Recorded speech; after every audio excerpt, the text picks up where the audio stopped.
Bonjour, enchantée, je suis Erika Cupit, designer social et spécialisée notamment dans tout ce qui est design de services publics, accompagnement aussi carrière et sur le design générationnel.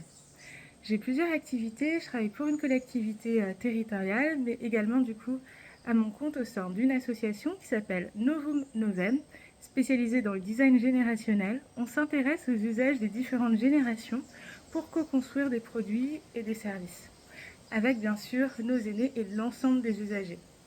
Ensuite, en parallèle, j'ai Design et Collectivité, qui est mon média et ma plateforme d'accompagnement sur les carrières des designers engagés et aussi des acteurs de l'innovation sociale. Pourquoi ta démarche est-elle utile? Tout simplement parce que j'interviens dans différents points.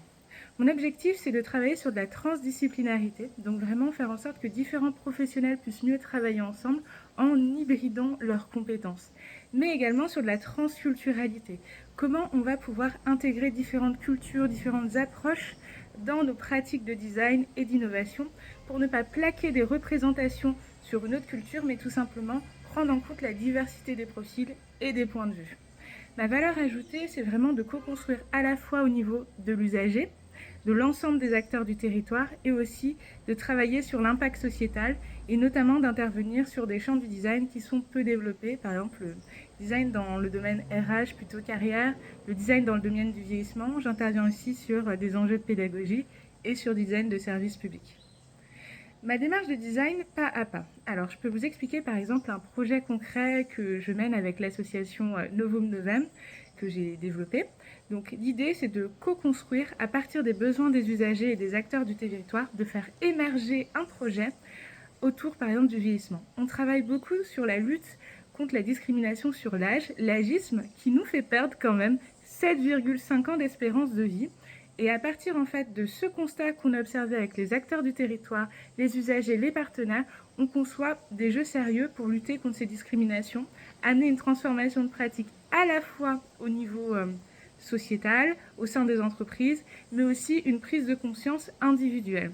Donc on a adossé à cette démarche un projet de recherche qui travaille sur comment on va sensibiliser les personnes grâce à des méthodologies de design, des outils de sensibilisation, des ateliers, jusqu'à des outils qui vont nous permettre une prise de conscience et un passage à l'action.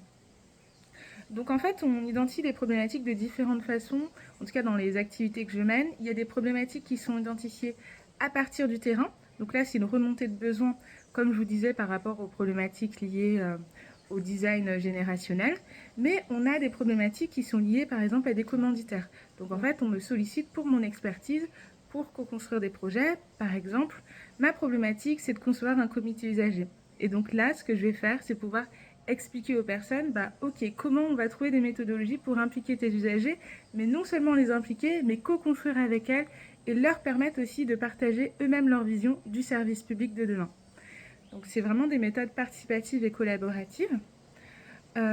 Ensuite, du coup, comment je passe concrètement à la mise en œuvre de l'idée? Donc c'est souvent constituer des équipes projets ou travailler avec des bénévoles avec lesquels on va en capacité les mettre en capacité du coup de faire, mais également du coup en capacité d'accompagner le projet sur la durée. C'est pas seulement outiller sur l'instant, mais penser sur le long terme, en développant des solutions. Par exemple, ça peut être un kit d'outils, ça peut être travailler sous des formats de formation-action qui vont leur permettre du coup d'intervenir sur le long terme. Et enfin, du coup, quelle est ma vision du design? Du coup, ma vision du design dans la société, c'est que c'est un très bel outil de conception. En fait, on a tous la capacité de créer, d'intervenir du coup sur notre territoire. Le design est un très bel outil pour ça et je pense qu'il faut qu'il soit davantage partagé et approprié par l'ensemble des acteurs. Et toujours dans cette logique d'hybrider les compétences. Le design vient en complémentarité d'autres profils et c'est ça qui fait toute la richesse. Donc voilà, j'aimerais un monde qui tente davantage sur la transmission, de l'entraide, pour penser une société de demain avec l'ensemble des parties prenantes. À bientôt!